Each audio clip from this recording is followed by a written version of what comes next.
Hello and welcome to the Game Theory Podcast. I'm your host, Sam Vecenie. Today, we're talking about the Indiana Pacers and the New York Knicks advancing to the Eastern Conference semifinals. We're going to talk about the Bucks and the 76ers being eliminated and where those two teams go from here.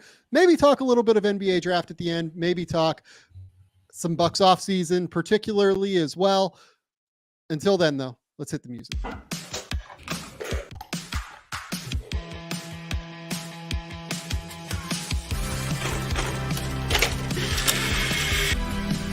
They do have a timeout. Decide not to use it. Way downtown. Bang! Bang! What's this gonna be? Wow! Are you kidding me? Hello and welcome to the Game Theory Podcast. I'm your host, Sam Vecenie. Step and smash. But if you watch the tape, what you will see completely orchestrated this game. Bryce, it's 11 p.m. Central Time. What's going on, buddy? Not much. We have a professional development day at school tomorrow, so no kids for me, but I will be working. So this will hit decently for me. Sam, I wanted a game 7, man. I wanted a game 7 from this series so bad. It delivered. I mean, we pretty much got 7 or 6 game 7s from this, but that would have been so exciting. Knicks Sixers has been awesome. The Knicks Sixers series, I think, has been the best series so far. I don't really think there's another one that's contending. You know, the Cavs and Magic have played like 3 or 4 blowouts, even though it is a competitive series. The Mavericks and Clippers series is just strange in a lot of ways. Same with the Bucks Pacers. Like, that was just a weird series, and we're going to talk about that. I have thoughts, Bryce. I have many thoughts on what we saw from that series because, my goodness, game 6, the Bucks, that was just an abomination from them, I thought. Other than that, I think we just want to dive in and talk about the Knicks. The Knicks advanced. They beat the Indiana Pacers, or the Knicks beat the Indiana Pacers. My God, the Knicks beat the Philadelphia 76ers 118-115 in a truly great game. The Knicks get out 33-11, I think the score was in the first That's quarter. when I turned it on, Sam. I got home from my kid's soccer. I turned it on 33-11. I was like, hey, we're going to be recording the pod at 9:30. This thing's going to be over at halftime. And then, boom, the Sixers made their comeback.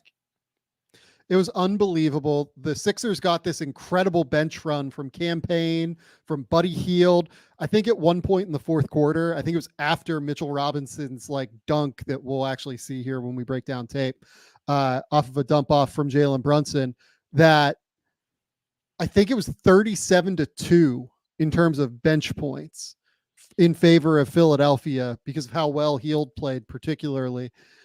And it looked like this thing was going to go 7 for a minute. Then think the Knicks got up 107-99 at one point, and you and I started talking about, oh man, like what's the narrative here? What are we going to talk about on the show? The Knicks win, like we're trying to figure this out. And then the fucking Sixers, they just keep fighting. They have alligator blood. They just refuse to die. And respect to them. This was a team that was beset by injury with Joel Embiid, obviously not nearly at 100%. A team that moved James Harden in the preseason, essentially. Did not get a game from him this year and moved him for guys like Nick Batum and Covington and everything. And they, go out and they add Buddy Hield at the deadline, but probably not a season that we expected the Sixers to like truly contend for a title, even with the great play from Embiid, especially when Embiid went down mid-season. And yet here we are. The Knicks are in the Eastern Conference semifinals. They have had a fantastic season in every way, shape, and form. And I want to give the Knicks their flowers more than I want to shovel dirt on the grave of the Philadelphia 76ers because I have adored this Knicks team basically since, December. They've been one of my favorite teams to watch in the league. I enjoy and respect how they play. I love their toughness on defense. I've loved Jalen Brunson's play. I think that everything about them is just everything that I want basketball to be, almost, in terms of, do I wish they had another creator? Yeah, I do. I'm sure that Knicks fans do. I'm sure that they do, right? Like, absolutely. Do I wish they had this, that, and the other thing? Sure. But they're tough as shit. They're physical. They compete every possession. Josh Hart right now is really their second best shot creator, and they're getting wins. And I love watching them play unconditionally. Yeah, I think we'll talk more about the Sixers probably the next time we record, if we do their offseason preview or whenever we get into it, because I do have thoughts on their season and, you know, how this thing ended up and where they were at one point. I text you, Sam, and I said, hey, remember when we were talking about, like, they just have to survive a season and not want Joel Embiid to want to ask out. Like, we just don't have the season be Joel Embiid want to demand a trade, when we all knew that they're going to trade James Harden for, like you said, Batum and Covington. And, you know, Batum ended up being a pretty important piece in this series particular and throughout the season. But yes, this is about the Knicks then. And that's what, like, we'll get to the Sixers and all of that at a later date. I feel like I owe Jalen Brunson an apology. I mean, I guess I said that he could be the best players in a series. I wasn't sure if he could do it through like, he was incredible. This was a higher level from Jalen Brunson than what I thought he could do in the playoffs. And it was insane because he is the only initiator of offense for that team. And he does it for 45 plus minutes or what. I don't know what his minutes per game is going to end up being, Sam. It was 43.8 coming into the game. And I imagine that's going to go up a little bit. And he was incredible. And I told you that the guys that need to step up and make shots, they step up and make shots. When they needed Dante to hit a bunch of shots, he made them tonight. I think there was a stretch. The Sixers has got the lead to 10 in the third, I think, Sam. Dante hit a three. Hartenstein hit one of those floaters that he's so good at. I think Brunson got to the free throw line, and then Hartenstein hit another one of those floaters. Like, even McBride came in and hit a big three in the fourth quarter tonight, and I think he only played like 9 minutes or something like that. It's beautiful basketball, and guys just do what's asked of them whenever their number's called. It's 100% right. And I think that where I want to start is with Jalen Brunson, even beyond where we've gone already. Jalen Brunson, I think, just put up one of the most impressive playoff series that I can remember, given how little was around him in terms of creation. Now, I will say, I think that there were some schematic matchup advantages that we'll talk about as we break down the tape here. No questions asked. But, like, Jalen Brunson was every bit the star, superstar, whatever you want to call him, that Knicks fans have been clamoring for years upon years in this series. Coming into tonight in 5 games, he was averaging 34.4 points, 8.4 assists versus only 3 turnovers. Yeah, the percentages weren't great, but given how difficult it is for him just every single night, and given how much attention he gets every night, I'm just, like, kind of willing to not throw out the percentages, but, like, give way more latitude, I guess, in terms of his performance, because he's responsible for everything for them. He had averaged almost 30 shots a game in this series. So it was almost 30 coming into tonight. He had 27 tonight. It's going to be a little under 30. Like, there's something impressive just in that, Sam, that for 6 straight games, he took almost 30 shots a game, playing 45 minutes a game. And he was still at his best in this 6-game series in the fourth quarter, late in the fourth quarter, when his team needed him to close this thing out. That's when he was at his best. There is a certain, like, we talk about wanting guys that are available and on the floor when we need them. Jalen Brunson was there, and that's impressive. And so I'm more than willing to look beyond the 42% from the field, 30% from 3, all of that. He got to the line almost 10 times a game. He was everything this team needed him to be. That's what I'll say. Yeah, and then tonight he goes for, I believe it's 41 and 12 assists. I mean, just like a completely ridiculous performance. And I think it's time for us just to, like, break down tape on Jalen Brunson, because we've got to do it. I mean, just his ability and the way that they used him, like, it wasn't always just, like, on the ball. I loved the way that, like, they used him as an inbounder and then immediately got the ball back to him at times. I love, for instance, this action here. So, like, Josh Hart brings the ball up the court, right? Or no, Dante brings the ball up the court, and then Josh Hart like comes around just to try and get Jalen into like a zoom action. So like typically zoom action would be Josh Hart comes here, sets a screen. Brunson's going to come up here off of a dribble handoff from Isaiah Hartenstein. But watch what Brunson's going to do here. He's going to reject it almost after that first initial like little screen action, the first pin down in the zoom from Josh Hart. It almost ends up being like a twirl action. And it gets into like a screen coming up from the middle into a rescreen into another rescreen from Hartenstein. This stuff, is why Jalen Brunson has been so unbelievable this year. But watch Isaiah Hartenstein here just like flip 4 times. Hartenstein has been an unbelievable screener this season. This is why this guy is absolutely going to get paid an obscene amount of money. I really like wonder if he does kind of the Bobby Portis thing where he takes, a 2-year deal with a player option on the end for whatever the max number that the Knicks can give him is. And then they get his bird rights after that, like full bird rights. And then he can like sign whatever deal they want. I would not want to get rid of Isaiah Hartenstein if I was the Knicks. Like I would really be trying to convince him, take that like smaller number for 1 year and we'll take care of you on the back end. Those 48 minutes at center between him and Mitchell Robinson is a huge part of their identity, Sam, because the offensive rebounding, the defense, and then what Hartenstein does with his skill level in terms of being able to do something like this with the handoff, the push floater, all of those things. He would be a huge, huge loss for them this offseason. Just a ridiculous screener. And like, look, this is a hard shot from Jalen Brunson, right? Like we're talking about Hartenstein, but this is a awesome shot from Brunson. It's an open shot, but he drills it right in front of Embiid and drop. It's just a fantastic, fantastic possession. Next one is going to be Brunson coming down the court. I just love the pace, right? And then that's the little floater that you were talking about with Hartenstein there.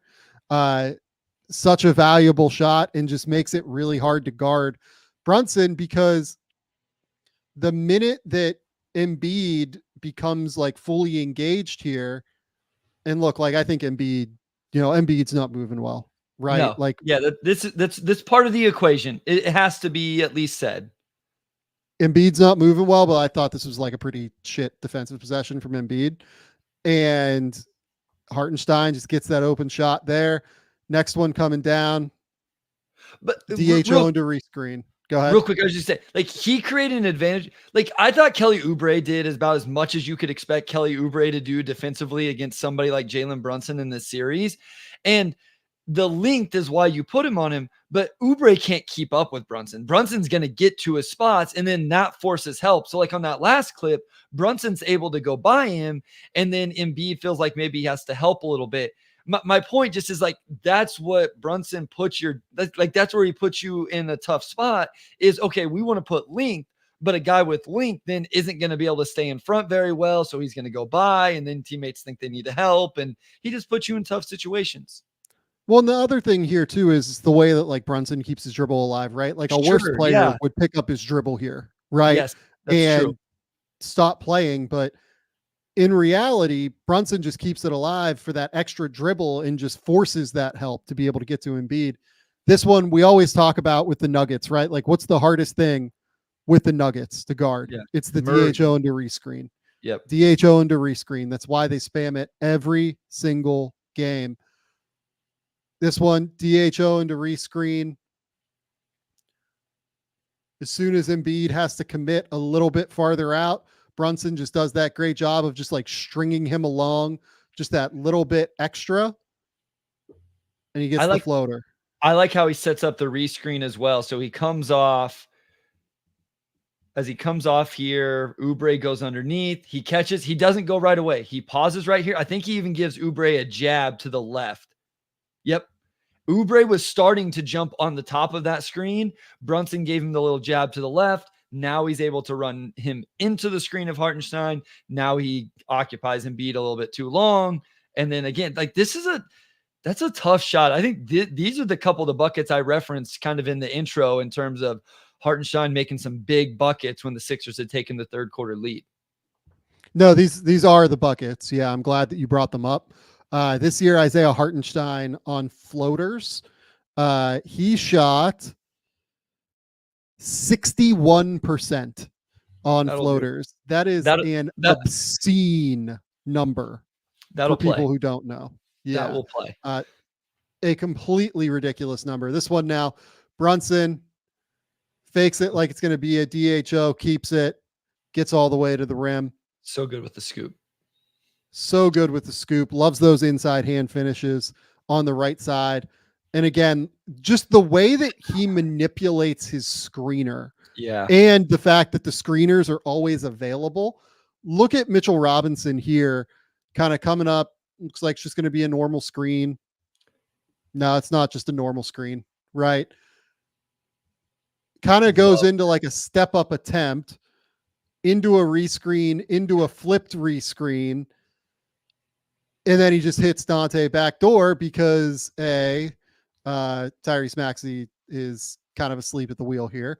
But B, Embiid has to step up. As soon as Embiid has to step up in any way to stay attached to Jalen Brunson, the rim is vacated. It's just so sharp. Brunson is just such a monster in terms of the way that he processes basketball. Like, he is not, like when he was at Villanova, I thought he was one of the smartest, like best decision makers that I'd seen. He has like completely transformed his game into being like this unbelievable scorer. But that basketball feel and processing of like space and spatial awareness is still there. And I just love watching Brunson just dominate games. Next one here, we're into the fourth quarter now. Almost sets up like a double drag, but it's not. They put 2 on the ball here for reasons kind of beyond my comprehension with Paul Reed. Paul Reed's just like not good enough positionally to be able to do this, like as a defender point blank. So to do this, you're begging Paul Reed just to get the corner turned on him. Reed, in my opinion, is just like not a good enough defender or basketball player. Easy hit to Mitchell Robinson in the paint. They take the lead.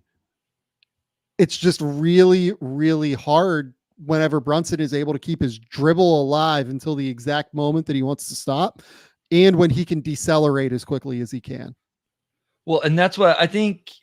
Keeping that dribble alive is something that's really important. And I think you'll hear people, when we get into NBA draft season, you'll hear people talk about these guards and stuff. They pick their dribble up too much and stuff like that. And be like, well, what does it matter? And this is why it matters, because when you keep that dribble alive, it keeps the threat, especially on the big guy, right? Like you hold that big drop defender, or in this case, if you're putting 2 on the ball, you hold them a little longer. I would assume most schemes, the rule, as soon as they pick it up, you can leave. But if they have that dribble alive, they're still a threat to attack you. And so a lot of guards would have picked it up outside the 3-point line way earlier. And then that would have allowed Reed to leave sooner. So this is a very nuanced part of his game that's really, really important and really, really impactful.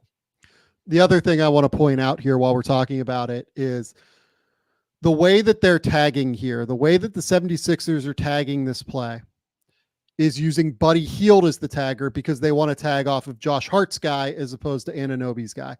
We can talk about the efficacy of that, whether or not that's a smart move or not. I don't know that I agree with it, but whatever. That was their plan.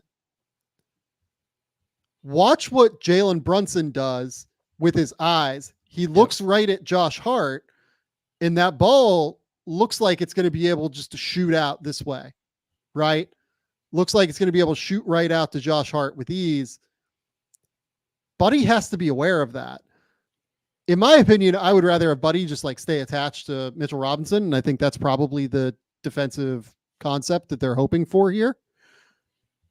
But Brunson manipulates Hield here just with this move, with this kind of, it's not even like a pass fake. It's just like a pass look. And as soon as he does that, it just opens up the angle for the Mitchell Robinson pass, right? It's just such a fantastically smart play from Brunson there. Next up, you've got this one in semi-transition. He just engages the defender and then gets the reversal going. Easy here. Just the crossover here forces Paul Reed into that little bit of help. Yep. Because Tyrese Maxey is late in transition here. They're guarding 4-on-4, basically. But really, you have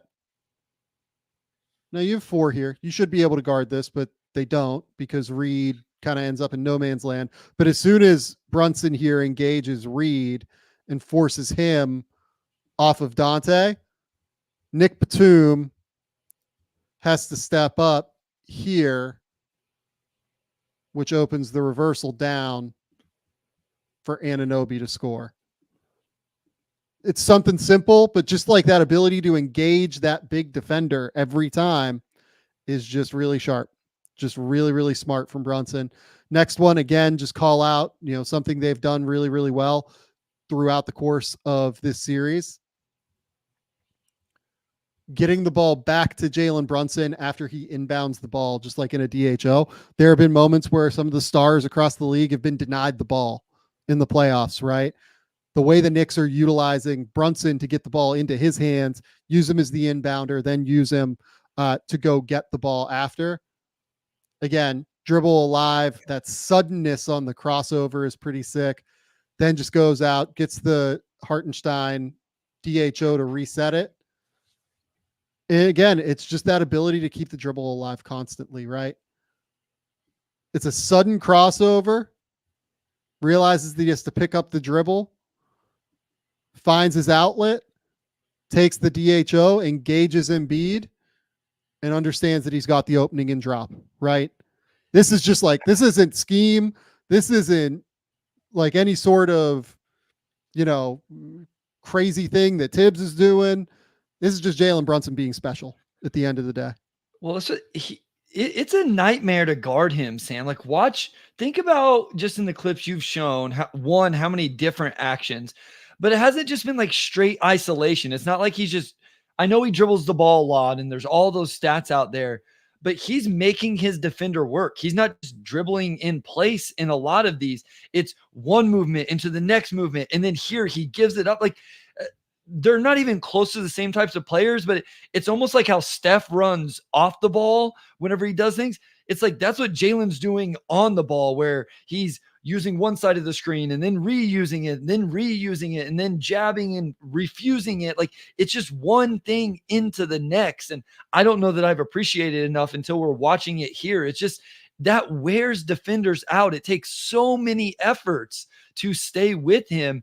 And again, it speaks to his level of conditioning, which I don't think can be understated. Yep. He's just constantly probing, constantly trying to find just that little area, constantly engaging both his defender and the help defender that has to step up. He's just really good at all of that. This one, the kick out, he's going to drill this 3. That's great relocation though, man. Like, we talk about on and off ball players, how many, on ball, like, look at the relocation getting into the passing window so Dante can find him. It's a great pass by Dante. That's a great run by Jalen Brunson in transition. Yeah, just finds the trailer, right? Like, he understands where Hield is going. Honestly, I don't know where Buddy is going here, point blank, right? Like, Buddy, I think, like, doesn't recognize that Batum is there. And like, even if Dante does hit the dump off to Josh Hart, that Batum is going to be there anyway. And he just loses track, and that stuff's killer. And we're going to talk a lot about transition defense in the Bucks stuff, man, because oh my goodness, that was the reason they lost. But yeah, that was not great. This next one, screen, just keeps Embiid engaged long enough, and again, right into moving. Yep, it's off ball movement after the pass. One thing that I remember we talked about in game 3, I think, of the Magic Cavs series is that Paulo Banchero, if he passes the ball, he's constantly diving, constantly moving just to try and find open shots, like looking for give and go opportunities, right? That's something that Brunson does too. It's a big part of off-ball movement. Like, he's going to hit this pass here and he's going to go get it right after, understanding that that's going to create an advantage for him.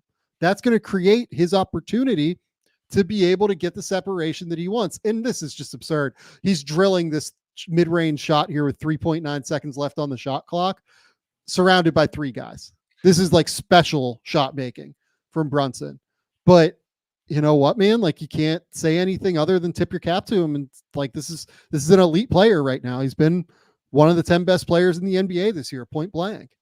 Well, is it like Oubre didn't stop playing after Brunson passed that? Like, he knew the scout and what was coming. Like, Brunson makes this pass, and Oubre knew. Like, usually you get defenders on that because they relax, they pause for a second after you pass the ball. Oubre didn't. And again, I thought Oubre was pretty decent for what you would expect from Kelly Oubre guarding Jalen Brunson. And Jalen was just that good. He was that special all series long. Well, and even just the way he gets around the screen, like, I think he does about as well as he can do getting around the screen. Brunson does as well as he can do kind of going around the screen, having no separation from Hartenstein so that there's no route for Oubre to be able to get around that screen. And I mean, he just drills this. It's unbelievable. This is why this series was so much fun, though, Sam. Is it was high level good. It was high level basketball from both teams. Like, was there some bad basketball at times? Sure. Was there turnovers at times? You know, was the offensive rebounding because these, you know, the Knicks are just that elite, or was it the Sixers not? You know, there's some things you can quibble with, but ultimately there was crazy shot making while teams were playing pretty quality defense. You know, all of those things, toughness, like all of it was just, and it was so much fun because it was real high level basketball while these two teams were just going at each other. Yeah, no, I loved every single second of it. So next one here, after we see that shot one more time, this is with 3 minutes left. Again, just like navigates right around the empty side ball screen here. This one's not anything crazy, but it's just the deceleration, the pace, the poise, the ability to keep Buddy Hield just directly on his hip. Nothing he can do, right? Well, absolutely nothing he can do. I talked about this the last time we talked about it. I thought as the series went on, he got a real good grasp of who was guarding him and what shots he needed to get to. There, he knew he had Hield, who doesn't have the length of Batum or Oubre, so he could just go straight into a 1-2, you know, rise up into his mid-range jumper, and the contest wouldn't be as good as opposed to if one of those guys was on it. I just thought he played those different games a lot better depending on who the primary matchup was. Totally agree with you. Next one here is, I think, our last one. And again, just that ability to keep his man on his hip. And the last thing that we haven't talked about with Jalen Brunson is just the strength, right? Like, I remember when people were comparing like Mark Sears in like the Final Four to Jalen Brunson, right? The difference in strength between these two and just like the broadness of Jalen Brunson's shoulders is so ridiculous. Look at how physical he is. Look at how he's able to take those bumps and just go through contact. Like, that's the difference for some of these guys. The actual physical strength to be able to play through contact is such an enormous piece of what makes these guys special like this. Yeah, I'm glad you brought that up. And this is nothing with Mark Sear. Like, I just hope we're careful about the Jalen Brunson comps that are going to come, because every small guard all of a sudden is going to get Jalen. I think Jalen Brunson is the outlier, not the rule. And that's all due credit to him because of his strength, because of his shot making, because of this, you know, the patience he played, like all of those different things. It's not easy to do what he is doing at this level at his size. And just because he's doing it doesn't mean every other 6 foot whatever guard can come in and do it as well. Like that's all I want to say. Like, let's pump the brakes just a little bit on, oh, well, Jalen Brunson did. Yeah, Steph Curry did it at his height too. He was the greatest shooter we've ever seen. Like, these guys that make it at this level, at their size, there's something special. And that doesn't mean every other player at their size can do it as well. Yeah, totally agree. Brunson's special. He's the reason the Knicks won this series, point blank. In addition to the offensive rebounding, you know, timely threes, OG Anunoby stepping up defensively, so many different things, right? Like, you can look across the board and just point out a number of different factors, right? But Jalen Brunson's the reason they won this series. He is an absolutely spectacular basketball player and deserves all of the flowers of the world moving forward. And this is a top 10 guy in the league, especially on offense. Like, there are defensive things that come up.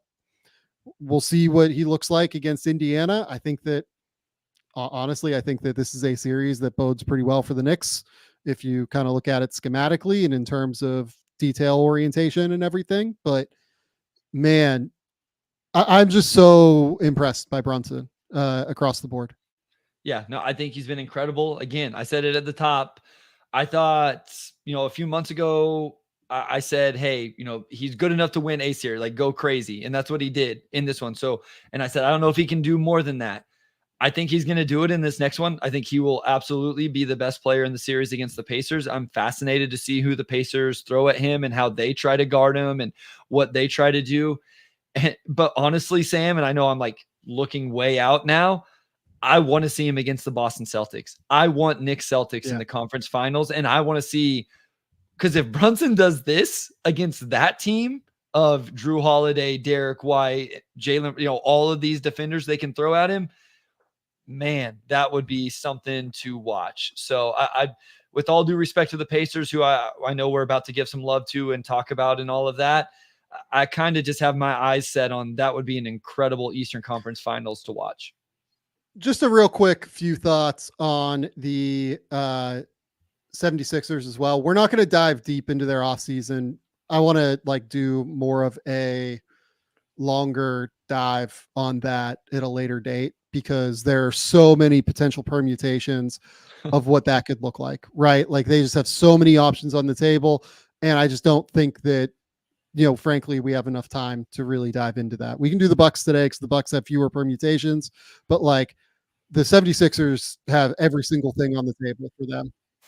So many different ways. So I will bring this up now with the 76ers. Tobias Harris played 29 minutes tonight. How many points did Tobias Harris have tonight, Bryce Simon? That's a goose egg, baby. That's a big bagel. Hey, here's the thing, man. Pistons fans tweeting about Tobias Harris every single game because of what potentially could happen this offseason. So I'm always very well aware of what Tobias Harris is doing and how he is playing. I'll say that. Yeah, Tobias Harris, one of the all-time bad walk playoff series, it feels like to me. Tyrese Maxey going to get a max this summer. Absolutely deserving. Didn't have his best game today. He's so good. Had an incredible series. It was interesting to me. The 76ers basically went entirely away from Kyle Lowry. I'm kind of assuming that Lowry will be back next year in Philly. It just makes sense to bring him back on a minimum, something resembling a minimum, right? Kelly Oubre is in an interesting position. I will be very intrigued to see if somebody decides to give him money. I thought he acquitted himself really well in the playoff series. I just don't know if they're going to be able to bring him back on anything other than a large 1-year deal if they miss out on everybody, kind of. You just kind of use it to roll over the cap space potentially, but even that's hard because Maxey gets the big number coming up here. Buddy Hield, free agent. Nick Batum, free agent. It's a big season, big off season coming in Philly. Obviously have max cap space. LeBron's name will come up. They will try and get LeBron, I would think. Paul George's name probably will come up. A number of different stars that are in situations like the Phoenix guys, or if Dallas was to lose this series and they decide to move from guys like Kyrie could come up, you could think there will be names that really pop this offseason and that's speculation on Kyrie with Dallas, to be clear. And I think Dallas is going to win that series, but you just never know who's going to pop once the offseason begins. Philadelphia will be mentioned with all of them because they have the space and they have just enough asset capital to be able to do it. Do you think they have to be superstar hunting, or do you think that Embiid, Maxey 1-2 is plenty good and you just have to go get his high level number 3? Mikal Bridges is the name that I'm man, that would be the perfect fit. That's a perfect number 3 for them. That's great defensively, can carry the offensive load that would be necessary. I don't know that they have to go get like this super high powered offensive player whenever you have Embiid and then, Maxey, what we saw from him, another year of growth, all of that. If you just get that third guy he's good offensively. He's not phenomenal, but just a two-way, elite third player like we feel like Mikal Bridges would be. Hey, I think that would make all the sense in the world. It's just not the strategy that Daryl Morey has employed in the past, right? Daryl Morey's team building strategy in general has been stars and minimums, like max guys and minimum guys, because those are the guys on the margins in terms of like marginal value that provide like the best bang for the buck on contract value. We'll see if they can find someone. They have to convince somebody to go. That's the big thing. If you can't convince anybody, then you're kind of back to square one again. Now that James Harden is playing for the Clippers. So really interesting offseason coming for Philly. We'll talk about that more in detail, probably next week, maybe even on Sunday, whenever we record, because there's just too many things happening to be able to do that now. Next up, let's talk about Bucks and Pacers. The Indiana Pacers defeat the Milwaukee Bucks 120-98. The Indiana Pacers win this series 4-2, held home court in Indiana the whole way, and took game 2, I believe, in Milwaukee. A great performance by the Pacers. I thought they did a great job pressuring the Bucks and forcing them into difficult positions. This will also be known as the series that Giannis missed, and there's nothing that Indiana can do to change that. They simply took advantage of the opportunity that was presented to them, and they did it with all the professionalism that you would expect to see from a team that was in this incredible position to begin with as a 3-6. So this is a great upset by seeding, but it did not feel like much of an upset after we knew that Giannis was basically going to miss the series. I mean, they had one hiccup, right?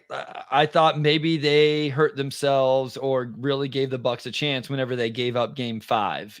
Dame and Giannis don't play. I realize it's in Milwaukee, but I really felt like that was a game where Indiana needed to just go finish that one to eliminate any. And we saw Dame come back tonight. Giannis obviously did not, but I was nervous, man, that for the Pacers, that after they gave that up, those guys would find a way to return, steal one on the road, and then win game 7 in Milwaukee. And to Indiana's credit, they came out tonight and, took care of business. Pascal, a midseason addition for them, had a really good series. He was averaging 23 coming into tonight and then had 19 tonight on 15 shots. So really good series from him. I'm still interested. I feel like I haven't watched as many of these full games as you. I missed tonight. I was watching my kids play soccer. Where are you at with Tyrese Halliburton in terms of, it seems like he's controlling the game very well, but does he need to be more explosive with the way he scores the ball and those type of things like we saw pre-injury? Do you think this is strategic? Do you think he just doesn't have it because of I guess my question is why? Like, even if you think it's productive in quality, is it the right thing? And why has he kind of played this way? I will just say, I think he looked awesome tonight. Okay, I haven't seen the game. And does it look better than the numbers? Because I guess that maybe that would answer my question then. I think it's looked better than the numbers. I think he's done a really good job of just controlling and dictating the tempo of the game and getting them in transition. We have clips, everything from tonight that we have clips wise is the Indiana offense against the Milwaukee defense, because my God, was that a catastrophe tonight from Milwaukee. I think Halliburton's been okay. The jumper does not feel totally back to me yet. That's the big thing for him. What makes him such a threat is when he's a 40% pull up 3-point shooter as a scorer. Yeah. That's the biggest, most important thing to me, is when he is able to do that, it forces defenders up on him and it makes life miserable for them because he can then get by them. if you can't go under his screens, it's going to be really hard because he's just got so many different angles that he can hit passes from. I want to talk a lot about Milwaukee here. Okay. I can't. This was, I thought, an egregiously bad defensive performance from Milwaukee tonight. They gave up 120, whatever. Like, Indiana can do that to you. We're going to run through these clips, Bryce, you having not watched this game, and you're going to like be prepared. You're going to lose your mind watching this. Can't wait. I'm telling you. I was losing my mind. I was on the phone with like an NBA scout friend of mine, like while I was doing this, and I would just like shout into the phone, like while pulling these clips, and he'd be like, are you still watching Milwaukee, Indiana? I'd be like, yes, that's exactly what's happening. This is a total train wreck in terms of defensive communication. And look, I thought Doc Rivers did like a pretty good job in game 5 of just like surprising Indiana with some different things. Kind of switched a little bit more often, which is what they did in this game. And I think that really just like threw them off. It threw Indiana off, and they looked a little bit surprised, maybe is the way to put it, by everything that they saw. There was no surprise tonight. They had a plan, and then Doc didn't adjust off of the plan because holy shit, let's just dive in. Like, I have to talk about this, and I have to you have to share this misery with me, Bryce, while watching this Milwaukee Bucks defense. First one here is, I think either the first or second possession. I know this is the first possession for Milwaukee tonight. This is definitely the first possession for Milwaukee. You sent me this. You text me this one. This is the one I've seen. I was just like losing my mind. Why are you soft switching everything here? I don't understand why. Look at Patrick Beverley is guarding Tyrese Halliburton. It's a random cut from Neesmith. Like, it's not even really a ghost why are you switching? Why are you calling out to switch this? Halliburton's not even being aggressive. He's just dribbling at the logo. He's 45 feet from the basket. I don't understand why you're switching Beverly off of Halliburton there. And then this next one, why are you going Middleton under? Goes under. And then they try to switch it again and miscommunicate the switch.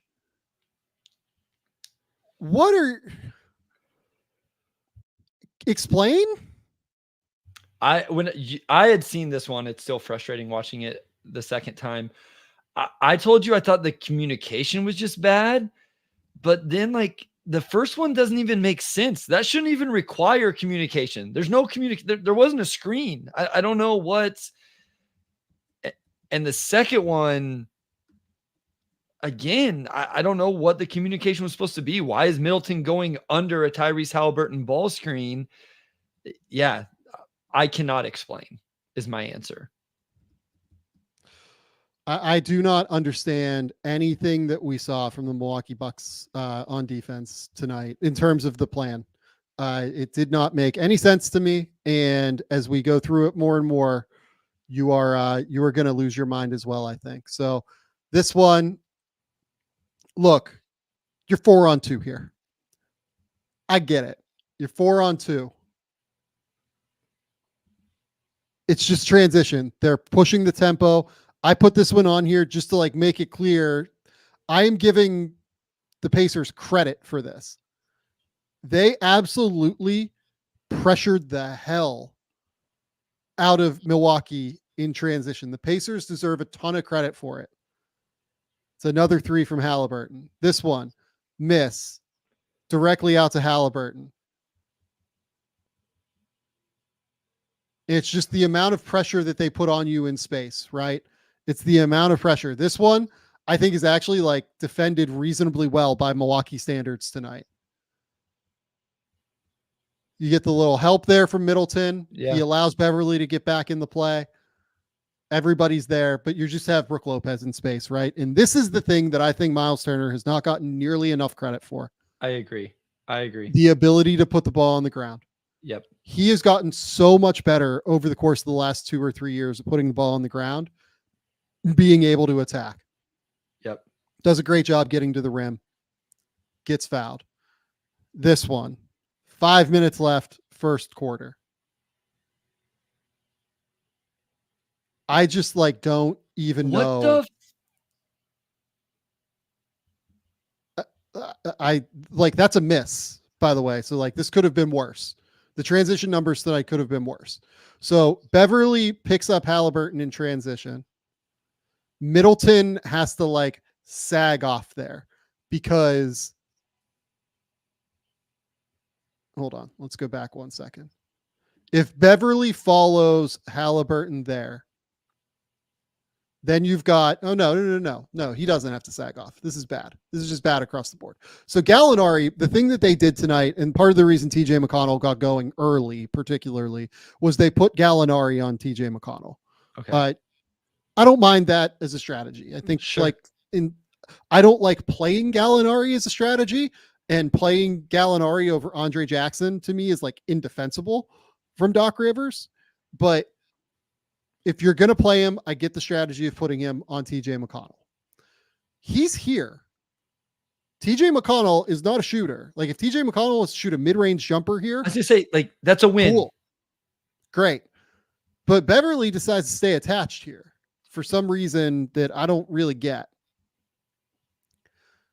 And you left the best player on the opposing team wide open. Okay, so that's Beverly's fault. Dame and then doing? What is Dame doing? Yeah. That's the next piece of it. Damian Lillard, we're not going to X out. Nah. Maybe stun at him? Typically, the way that you would defend this now that you're in help and you're in a scramble is Dame would shoot up here. Beverly would shoot out there. X out. X out. Normal stuff, right? You see it hundreds of times a game. Not hundreds, but many, many times a game in an NBA game. Beverly looks over. I think he looks over at Dame okay, are you going to go? And then he realizes he's not going to go. And he's like, well, I can't get there. I can't get to this closeout. He's literally looking at him in this still shot, right? You can see that he's looking at Dame. Why is Dame not Xing out? And then Beverly just stops playing basically, which not great as well. But Beverly makes the mistake of the early help in transition that was unnecessary. Dame makes the mistake of the lack of X out on the recovery. He Halliburton misses and they get lucky, but I don't. This is just the start, man. So this one, it just looks like this is a really fun set. This is a really smart set because this is involving Malik Beasley in an action. And anytime you can involve Malik Beasley in an action, it's an advantage for the opposing team. So this one, it just looks like to me that Malik Beasley and Beverly are not on the same page totally in terms of what you're supposed to do here. Are you trying to help here, Malik? What is your plan here to slide down and be available? Is this a switch? Beverly eventually goes out to try and guard and Peel switches out onto McConnell. But I just don't know where Malik Beasley is on that play. There's just nothing there for me that Beasley is giving them. They deal with it okay at the top here, but yeah, I mean, it's just not good enough for Malik Beasley. He's just not available enough to me. Next one. This is just so smart from Halliburton. I love this. I tweeted this one. This is one of my favorite plays of this game, point blank. Middleton throws up this wild shot. He thinks he's going to get fouled. Ball lands inbounds. It would be so easy for Tyrese Halliburton to just let this ball go out of bounds. But he doesn't, because he knows that if they can run, good things happen against this team. You make them pick up in transition, find things. This one, again, they do a fine job picking up, I think, here. Middleton, here's Gallinari that he has to go up and guard Toppin. Toppin, your theory is that he's probably going to drive all the way to the rim, or he's going to, try and get all the way to the basket in some way, shape, or form. But like he gets the late closeout like you want on Toppin. This was an outstanding Obi Toppin game. I think it might be the best game I've ever seen him play in his career, point blank. But Halliburton saving that ball starts that play and gets it going, right? Sure. Yeah. Next up, this is a miss. Good rebound by Miles Turner. Now we're out in transition again. Dame stops the ball. Who's picking up Aaron Naismith? Who's picking up Aaron Naismith in transition here, right? So I blame Brooke here for not communicating if he's not going to match. Like, I understand Brooke not wanting to match with Naismith, but then you have to talk to somebody. This isn't Middleton's fault, right? Like, he fell down. So yeah, I do just want to point out Middleton fell down, and I want to point out Miles Turner like sprinting now. Sure. Like Miles Turner starts to get up the court to beat him down the court, giving them a 5-on-4. Now you've got a situation where Brooke likes to be at the basket, likes to be available. Given that Turner is there trailing, I think I agree with you that Brooke needs to be higher. Or at least talking or something. Like, I feel like Brooke is just like, I'm just going to go stand in the lane and, let guys figure it out. Yep. Instead, they give up a wide open 3 that again was missed. Again, this thing could have been way worse than it was in transition. Toppin, rebound, Andrew Nembhard. This is one that I think is going to make me lose my mind again, if I remember correctly. So, yeah, just no idea. No idea there. Brooke is talking initially on this one. He's pointing at something. So what I believe he's pointing at here is that Tyrese Halliburton is trailing. So right? he's trying to get Pat Bev on Hallie, and he's going to match with Toppin. That's what my guess is. Okay. Yes. He's saying to Beverly, look that way, trailer. We've got 1 on this side, 2 on this side, 1 on this side, 2 on this side. We're clear.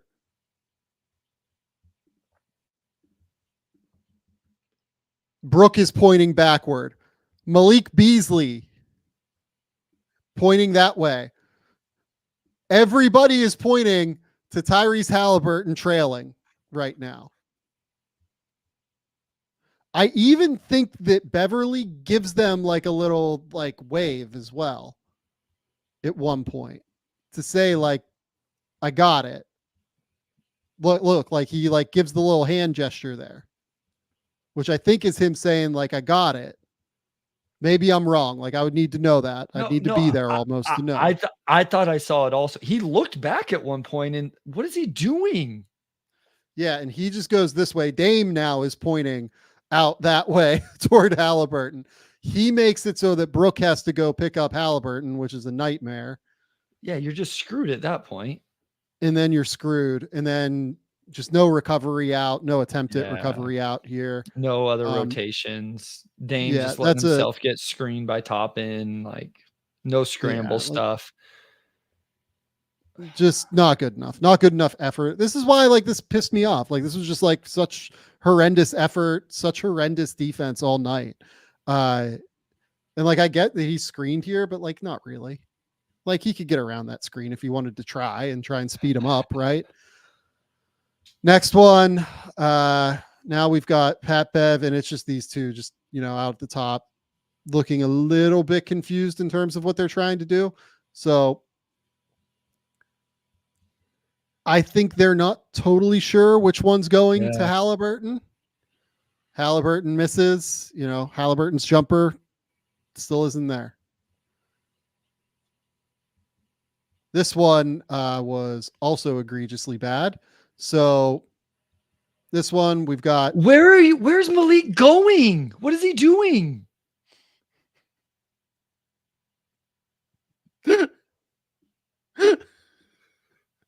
You're just the sheer anger. So we got some pointing. We're trying to talk, right? We're trying to talk. Beverly, they want to pick up Beverly on Halliburton. That's the goal. If it's Beverly on Halliburton, which it should be, I think Pat Bev is right here. This is Agreed. Bev. Like, he's good. 100%. Yes. You could either have him go back this way and have Portis stick on Siakam, or you could just, cross match and transition, right? Where Portis goes to the corner, allows him to stay a little bit closer to the basket. And then you could have Beasley match up here on Siakam. There's just no sense of any understanding of what Malik Beasley is like. I don't know what Beasley's doing there, picking up Halliburton in transition. That's where that one starts to me. It's like Beasley picking up Halliburton in transition. Did I go too far? Maybe might have gone too far. Did I lose it? It'll be in No, front of this that's one. the last one. It'll be in front of this it's, one. It's the next one. Yeah. So Nope. One more. It's this one. So I don't understand why Beasley is going that way. I don't understand why he is sliding to his right here. It does not make any sense to me. It sets up so that Nembhard just leaks behind the defense. Oh shit, I got to get there. And now, dead. Yeah. Yep. Yeah. Too easy. Yeah.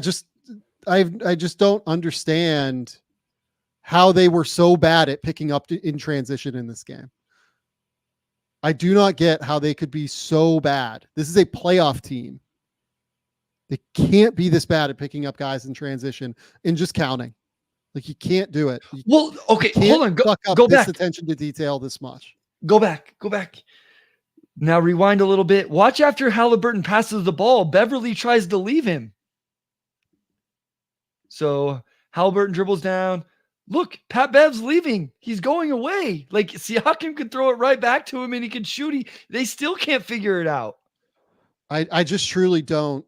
I don't know how you can screw this up so badly in terms of detail. This is a veteran team. Every single player on the court here has been in the NBA for like 8 years. Like Malik, maybe not Malik. Maybe Malik is like 7 or something like that. Every player on this court right now, Brook Lopez, Pat Bev, Bobby Portis, Dame Lillard, Malik Beasley, been in the NBA for like 8 years. And the transition defense is still this bad. Like, continuity matters, I guess. We'll go with that.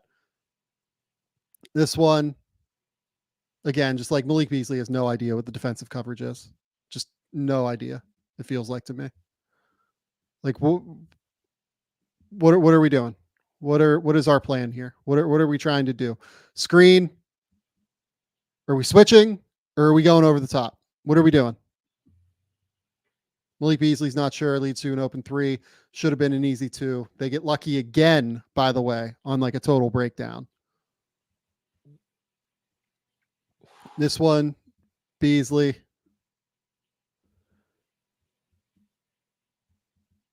It just feels like he's not sure what they're trying to do again to me, right?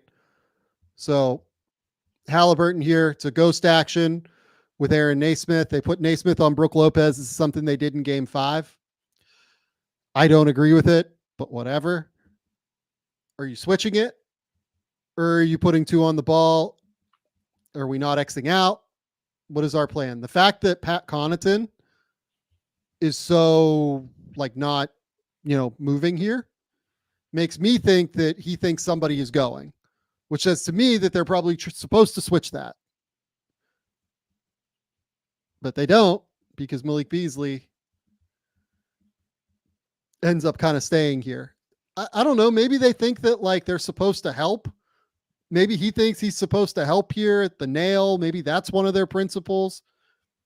I'm willing to hear that out. I was trying to watch Brook. It looks like Brook's talking to somebody post play here. Yeah. Brook almost gets after Pat as opposed to Malik. Yeah, maybe not. I think he's like just saying we got to switch up the coverage more than anything. Like, he's like kind of, spinning his hands. I think he's saying we got to switch up the coverage kind of. Yeah. Next, we're in transition again. This one's pretty funny because watch on the backside here. Damian Lillard, kind of slow to react to what's happening. He calls out to Brooke, hey, you got Siakam. You got Siakam. He's beating me down the court. I'm pretty sure he just has no idea that Obi Toppin is behind him at that point. Yeah, not did just one guy run past Damian Lillard there. Both of those guys ran past Damian Lillard. Yeah. Oh, jeez. Bryce. So this one, we're picking up in transition. It's not even a good Sam. It's not even a good ghost. He doesn't even come close. Mm-mm. No, the one that got me on this one, it's not even like the guys at the ball. They weren't great either. Don't get me wrong. Beverly just kind of gives up the open angle here. It's Middleton. Just no tag whatsoever. It looked like, I get it. I get it that we like to shit on Doc, and I'm for it on some level. Like, you can't have this much like discontinuity on defense if you're a serious team. You just can't, right? Man, these guys are all vets. Like, on some level, it starts with them. Like, all of these dudes on the court here, Middleton now in for Beasley, they've been in the league for damn near a decade. All of them. Bobby Portis is coming up on a decade, I would bet. Yeah, for you to like break down this badly and help, like these aren't like difficult principles. So you know what I mean? That's the thing. I kind of had this conversation with someone this morning. And it was like, who's more to blame for defenders that are ball watchy and don't make rotations and stuff like that? I'm like, I tend to not blame coaches for that stuff. If it's veteran players, like, they should know how to handle a ghost action. They should know not to watch the ball in the corner. They should know to tag the roller. They should know that the X out concept, like all of those things. Now, when you get into higher level concepts, Sam, where it's like, okay, they keep getting this switch, or they keep getting Brunson here, or they keep doing this. Okay, I get it. Like, at some point, some of this stuff does fall on the coach, and even some of this could. But like you've even said, some of these matchups, you're like, yeah, I'm not sure I agree with this. Some of this stuff is on players. Like, I don't like whenever we let the players off the hook too much with some of this defensive stuff. No, these guys are all old enough to where they should not be missing these rotations. They're just straight missing them here. This one, Halliburton dribbling, and yeah, I mean, Malik Beasley is just like a lost. We need to like get him on a milk carton or something. Like, he's just totally lost. So what happens here? Initial screen action from Obi Toppin. He gets way behind the play, Beasley. Eventually gets back in front. I think there's real confusion in terms of what are we supposed to be running here? Are we switching, or are we just, fighting over the top and, getting back here? To me, this looks like Bobby Portis thinks they're switching. Everybody else played it like they were switching. Malik Beasley is nowhere near Obi Toppin and wide open three. These breakdowns are just like inexcusable. They're just like totally and completely inexcusable. Next, again, just giving up the angle. The fact that Malik Beasley played as many minutes as he did tonight is just like completely egregious to me. Like, you can't let this dude on the court for this many minutes when he's doing this. He only had 2 points himself, so it's not like he was matching the points on the other end. He played 23 minutes and it was a -19 tonight. It feels that way. Like, plus minus isn't always indicative of what's going on. This one was. This one absolutely was. So, and again, like, they don't even really treat this as a switch. Like, Pat Bev, like, doesn't. It's not like Pat Bev is like, oh my God, like we're communicating a switch. I think he does communicate it there. I shouldn't say it's not like he's communicating. I think he points backward there and says we're switching. I would agree on that one. Yep. Yeah. But like it's not like he goes to Nemhard there. Actually, no, he helps the helper. That's a lie. Pat Bev's fine here. Pat Bev does a good job here. So he calls out the switch. He recognizes that the corner's turned. Sees that Siakam or Middleton's going to have to help off of Siakam and he has to go help. This is just like inexcusable from Beasley across the board. There's just not another way to say it, right? Beasley needs to be attached here and be able to stop TJ McConnell from turning the corner. And TJ is a good driver. He gets, downhill pressure at the paint pretty regularly. You got to be able to stop him there. You can't let a guy just completely blow by you to the rim. This one, let's see how we're setting up here.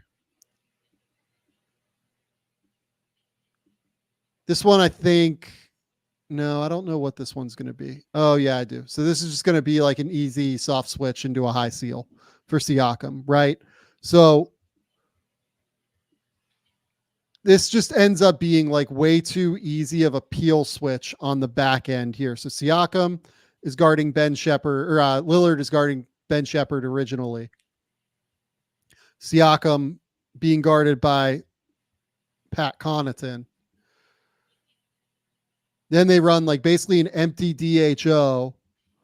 They call out the peel switch because Lillard is like kind of slow here to react to the DHO.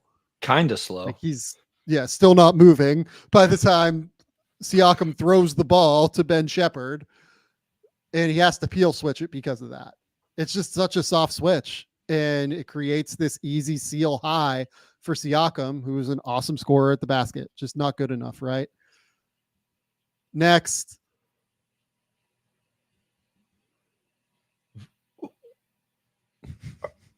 This is a zone. I was gonna say they have to be in zone, right? Because if not, they're really confused. So this is zone.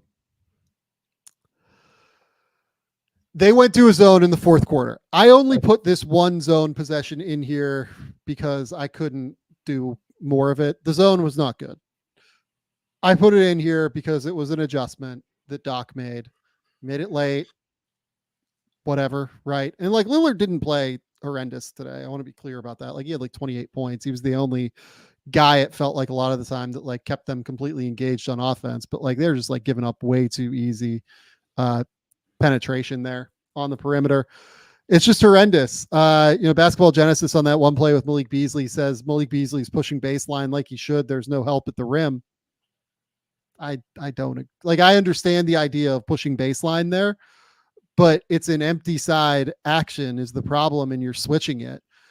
If you weren't switching it, I would understand saying he's pushing baseline, and I'm sure that they do want him to push baseline. The problem is I don't actually agree that he executed pushing baseline on that play. He just got blown by in a straight line and allowed McConnell to turn the corner. You can try and push baseline, but you need to stay with him for an extra step to be able to give your help defender a chance to return and recover on that play. I think there's a real fine line between giving and influencing in situations, right? That you're always going to influence a certain direction, baseline, into the screen, whatever. That's vastly different than giving. And I think the key word is straight line. Anytime you give a straight line, you probably didn't execute it the right way. Yep, I agree. Okay. Now let's do Bucks offseason preview, because it doesn't feel that complicated to me, to be honest.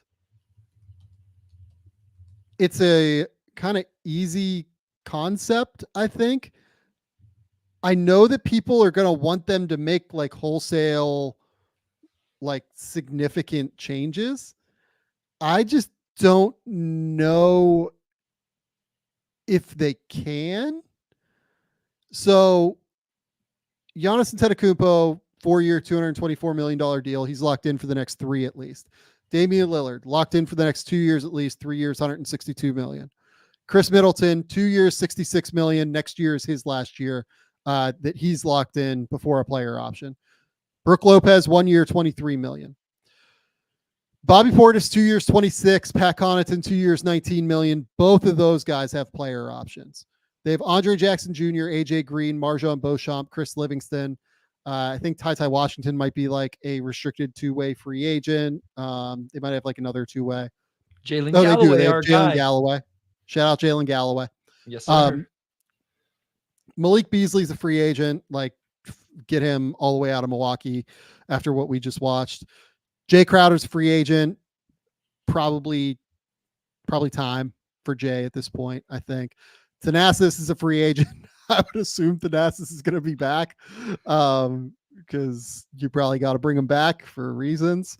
Then Gallinari and Beverly are free agents as well. I'm going to be honest with you. I like the Pat Bev experience in Milwaukee, but I have a lot more time for Pat Bev than I think most people do. And I get that, he didn't play super well tonight, but I thought he gave them an edge and he gave them some point of attack defense on a team that like really desperately needed point of attack defense. I would have no problem with Pat Bev being back. I think it would be totally reasonable. And like, he's the one guy there of those 5 free agents where I'm like, I can see him playing a role on this team next year. And I think it would be completely reasonable. Yeah, I mean, I think they need a backup point guard like that. I know in mock draft stuff, they're kind of in the range of the Tyler Kolek. Devin Carter's probably played his way out of their range, but it's like, okay, maybe if you brought in one of those guys, it wouldn't be as pressing of a need. But if you don't get one of those, older guards that you think can come in and contribute right away, then I get it, right? Like, I know we kind of crushed him on a few of those clips, but in the day, they're in a spot where, upgrading isn't going to be the easiest thing for them to do. Okay. So they are exceptionally close to the second apron. The second apron is like $189.5, $189.6 million for next season in terms of what the projection is. They're at $183 million for 10 players next year, including AJ Green, whose contract is not guaranteed. I thought AJ Green, gave them some interesting minutes this year from time to time. I would probably like to see him back if I was a Bucks fan and if I was in the Bucks front office. They have this number 23 overall pick and the number 33 overall pick. Those picks combined probably put you at like 188 or so for 12, something like that, 12 guys. So you're going to have to make a move if you don't want to be a second apron team. To me, that involves like a salary shedding kind of move. If I was them, I would be trying to move Connaughton. Yeah. And I think there is probably some real value in attaching pick capital to him to do so. Yeah. The second thing that I would really look into, and I like Brooke Lopez a lot. I think he was a valuable player for them this year. I think that you probably look into moving Brooke finally. How do they replace that? If you stay above the second apron, or below the second apron, I'm sorry, you can look at guys that, are free agents that, can provide some physicality at the end of the day. Do I think this is like a great idea? I don't. Do I think that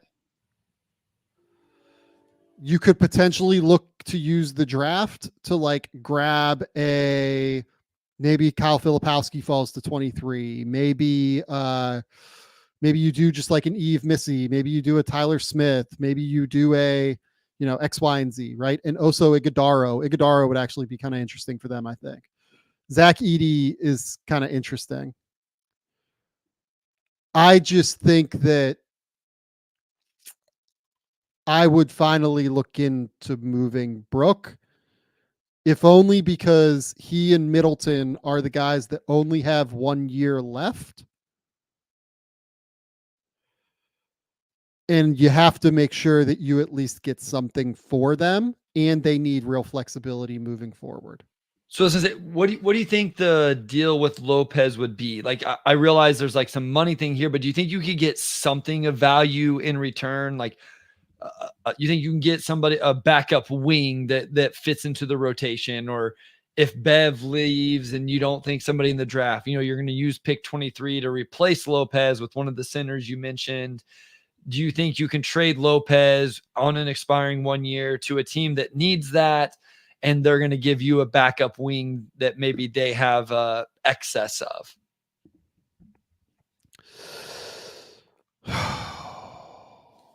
Yeah, it's like a good question. Like, what am I looking for if I move Brook? I'm hoping that like somebody, maybe the Lakers like could do something with Brook, but like, who do you want on the Lakers? Like, I don't know. A fun team like might be the Grizzlies. Like, Okay. if you put Brook Lopez with Jaren Jackson, I think that's like kind of an okay. And then you take like, could you do like Brandon Clark and stuff for Brook Lopez? Here's one. Could you do Luke Kennard and Brandon Clark for Brook Lopez? Okay. Doesn't help their perimeter defense with Luke, but like, I just bring up Luke because that makes the money work at the end of the day, right? Yeah. Ron Burgundy brings up, is this a Brandon Ingram spot? I don't think it would be a good idea to do Ingram because it would really gum up the middle of the court for Giannis, and Ingram loves those like, mid-range jumpers and everything, but I just don't. I don't think that's a good idea. I don't think that Ingram is a good idea. I'm not saying that they won't do it, but I don't think it's a good idea. How would the Bucks get there money wise? 23 with Brook. Pat would get you. I mean, the money's like Pat and Brook gets you pretty close. Pretty close. And then like whatever young guys you have to add and everything. Ingram Brook is like an interesting concept for New Orleans because it's Brook Lopez with Zion, and Brook can space obviously and everything. Yeah. Like, I totally get that, but I don't think it works for Milwaukee to go get Ingram. Like, he wouldn't be the star I would try and go and get, because like also then you have like Middleton and Ingram, and like there's a lot of overlap there. Like, that doesn't work. Yeah, no, I would agree with that. I think it was an interesting idea, and I think from New Orleans side, that's the type of big to that makes sense. But yeah, I don't think Ingram's the guy in Milwaukee. I don't think that makes sense in Milwaukee. The names here's the problem. I think that they're largely going to run this back. I'm gonna kind of go with this and just say that I think they're going to largely run this back because they're going to look at this and say Giannis was out. If Giannis plays, we feel good about winning this series. Hopefully we make some adjustments on the margins, getting rid of Malik Beasley, get rid of, who we want to get rid of. And then we get rid of X, Y, and Z. Maybe we get another perimeter defender with Patrick Beverley to be able to give ourselves a little bit more roster balance on, at the top and at the point of attack. Brook is like a really important player for them. And he does, as Basketball Genesis says, like, he's really important from the spacing for Giannis's perspective. They do need somebody who can space. You would need to go find like a real floor spacer there at the center position to play with Giannis, or you'd have to commit to playing Giannis at center, which like I'm open to, honestly. I'm quite open to, but their answer is they need more perimeter defenders in the backcourt, at the wings. Like those are the guys they need to find at the end of the day. Yeah. I mean, what you're going to have, the only way you add to this roster outside of trade is those two picks and the the 5 million, a little over 5 taxpayer MLE. Do we think they believe in these young guys at all? Because I'm with you, Sam. I was thinking about this when you we decided late today that we were going to go ahead and do this preview. Well, obviously after they lost. And it was like, I think they have every excuse to convince themselves to run it back with the injuries, the coaching change mid-season, all of that stuff.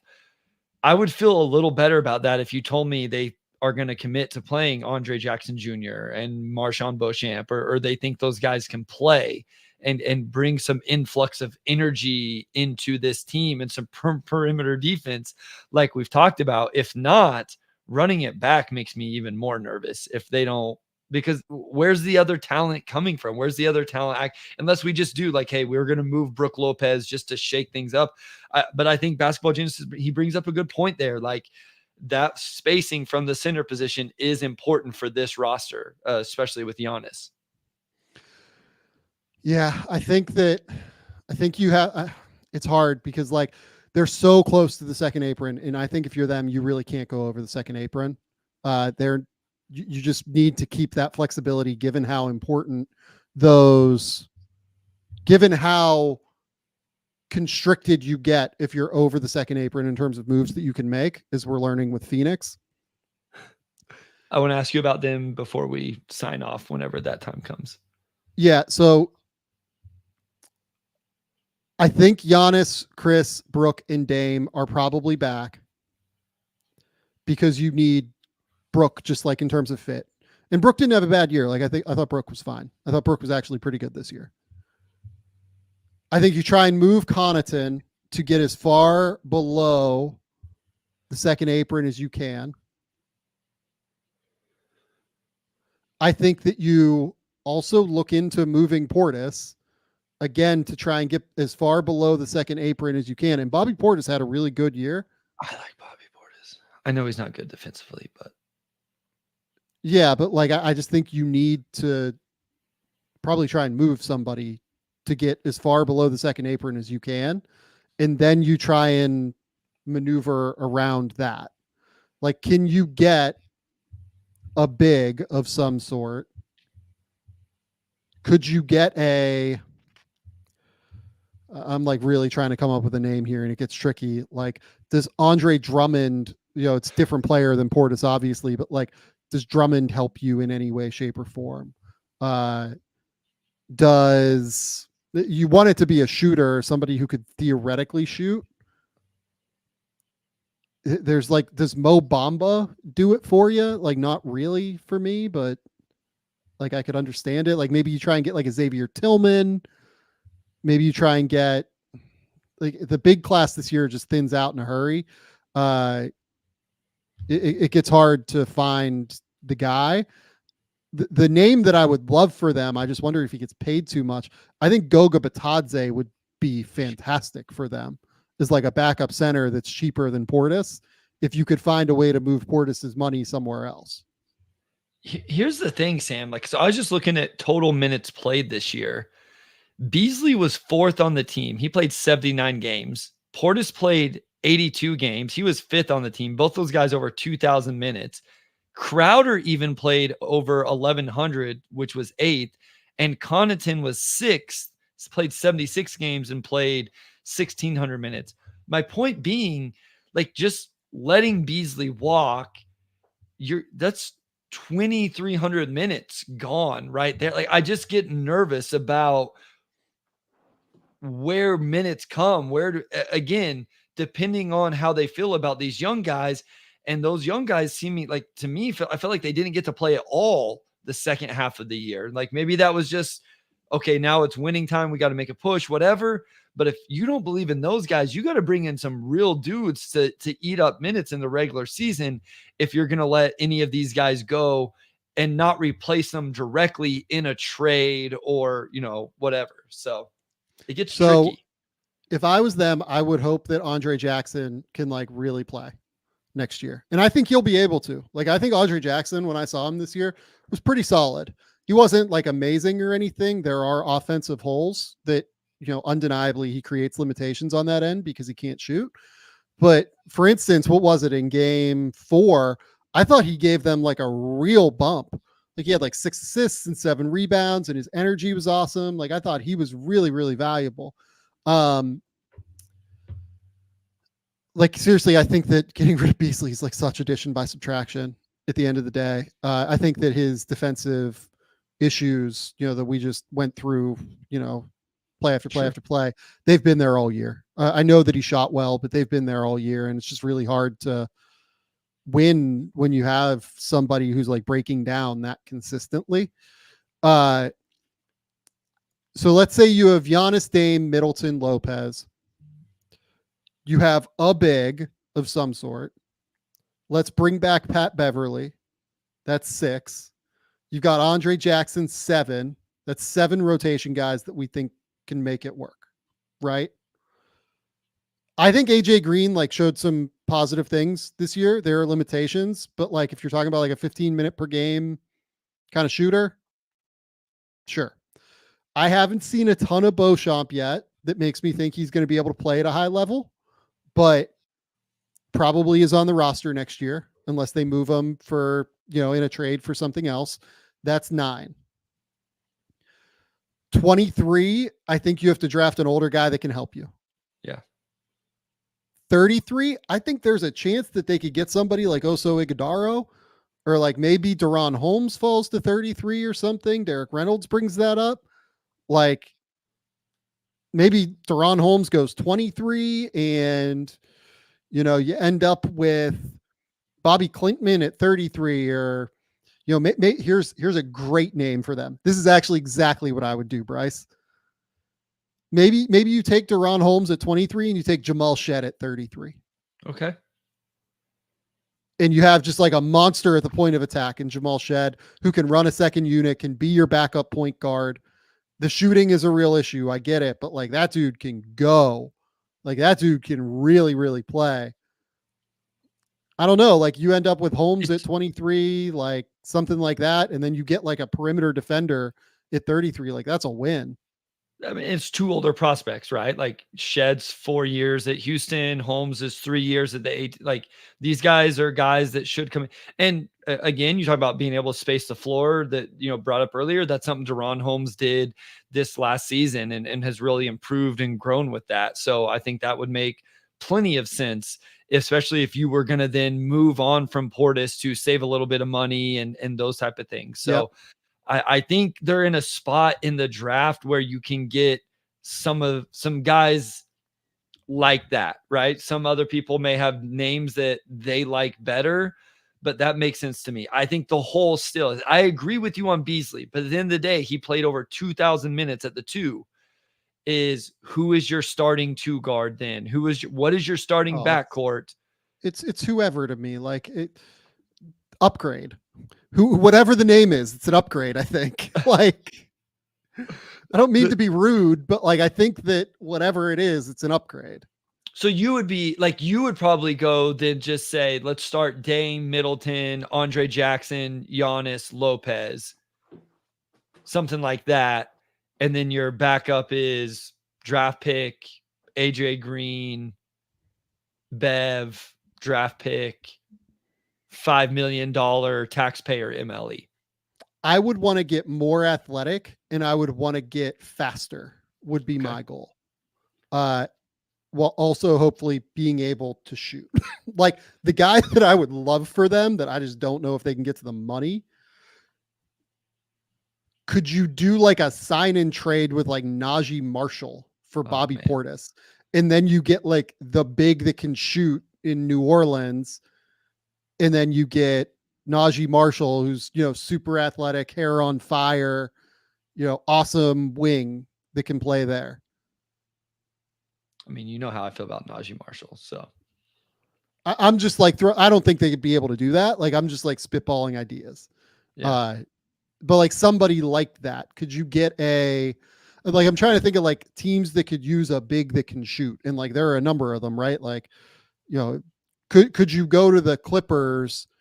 The Clippers don't have cap space. So like, I don't know if I want like a team that has cap space that like, could you do like the Spurs maybe and get like, I don't know, but like Trey Jones for Bobby Portis, like doesn't really even work, right? Like Like, I've listen, won.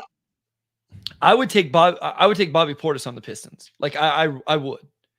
They just don't have the guy that would make sense for the Bucks. Yeah, And and they like have. I mean, like here's the answer: would you move Marcus Sasser for Bobby Portis? I don't know. I mean, that's a good name for Milwaukee, right? Like if you're Milwaukee and you could get Marcus Sasser for Bobby Portis, Sasser could help them a lot next year. I wouldn't do this if I'm Detroit for what it's worth. Like I really like Marcus Sasser.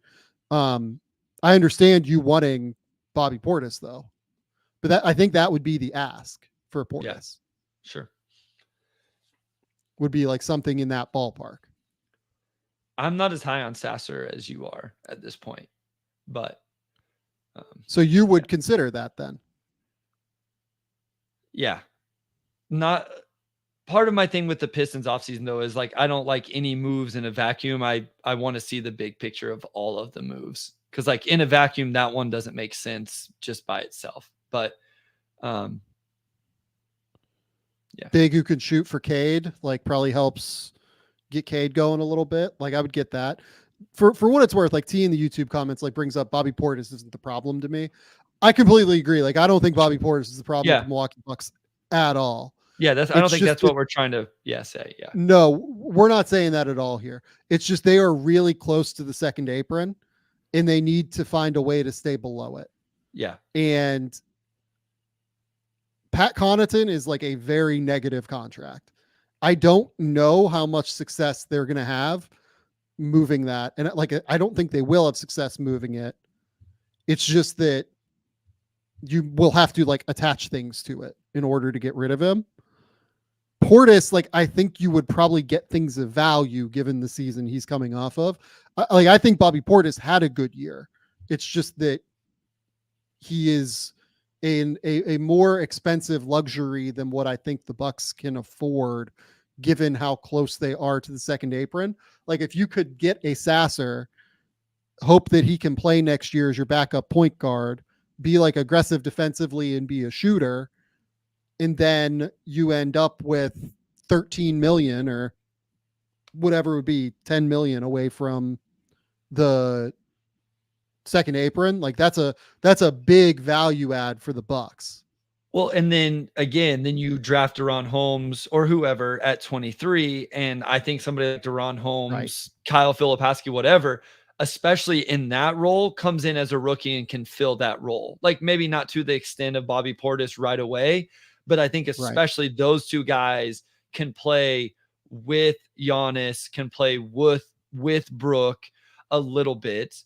And, you know, you can still have that 3-man big rotation that they have right now with Bobby Portis. So I think that's the idea here is, can you get 85% of Bobby Portis with pick number 23, also lower the cap number and go get some sort of quality player. I know Sasser's the name we're using right now. Sasser, insert wing, whoever.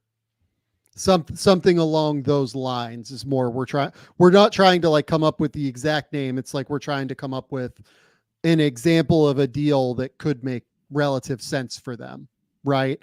And you know, because the Pistons have so much cap space, if you told that's me why that I brought them up. Yeah, that they only have to use, or that they use 13 million of the many dollars that they have to spend this summer on Bobby Portis for only 2 years, maybe only one because he's a player option. That's not a bad outcome, I think, for the Pistons. Like that lines up to me as decent. Here's the, you know, two other things we have to talk about, and they're like kind of off the court, right? So we're in agreement. Like we're not shaking up the core. I don't think Milwaukee. So. I don't think so. No. We're just trying to fill around the core at this point, because at the end of the day, they just need to stay healthy and we need to see what it looks like. Yep. First, again, I don't think Doc Rivers was like the problem in this series. Like I think people will clown Doc because people will clown Doc, whatever. To me, like, you know, we kind of came to the conclusion at the end of that tape breakdown that it's on the players, not Doc here. Like you can yell at like, hey, like, you know, you need continuity, you need this, like, you know, the coach needs to get the players engaged, right? But at the end of the day, for me, it comes down to the players being there and being accountable. And you could say they should be held accountable, but those guys are vets. And I think at the end of the day, like, they need to be the ones that are performing. I agree.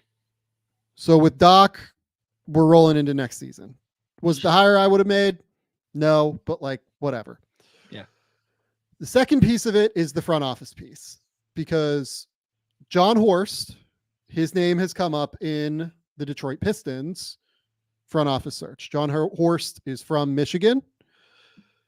And, you know, it seems like the Pistons are very interested in him as a front office executive. And if you're John Horst and you think that this Bucks run has ended, this is kind of a parachute to get out if they're willing to hire him. If you're Horst and you're Detroit, like, you damn well better be asking, clear out everything. Like, I'm bringing my people. We're coming in. We're doing it this way, right? That's what it's got to be. My understanding, so for people who don't follow it, it's head of basketball operations is the title. And my understanding is whoever gets hired will have final decision-making responsibilities, power, whatever, over all of that. Like, my understanding is, like, yes, Troy Weaver is the GM of the Pistons right now, but we'll see the status of that once this hire is made. So if John Horst takes that job, my understanding is he will be the decision maker in the Pistons organization as the head of basketball operations. It could be an interesting move for him. Like, I get it. You're going from, you know, team that won the title and finished third in the East this year to the team that just won 14 games. 14 games this year. Every second of them, Sam. It's too many seconds, Bryce. I can see a world where he finds that attractive. Yeah. Especially if you're getting like a bump in money to do it. Listen, I can understand this. Like, you want to, like, you built something. I understand the draw of wanting to go put your imprint on something. And listen, they're the laughing stock of the league right now, and rightfully so. There are some interesting things there that could draw you to that, with cap space and some young can't go anywhere but up. Can't go any low pressure.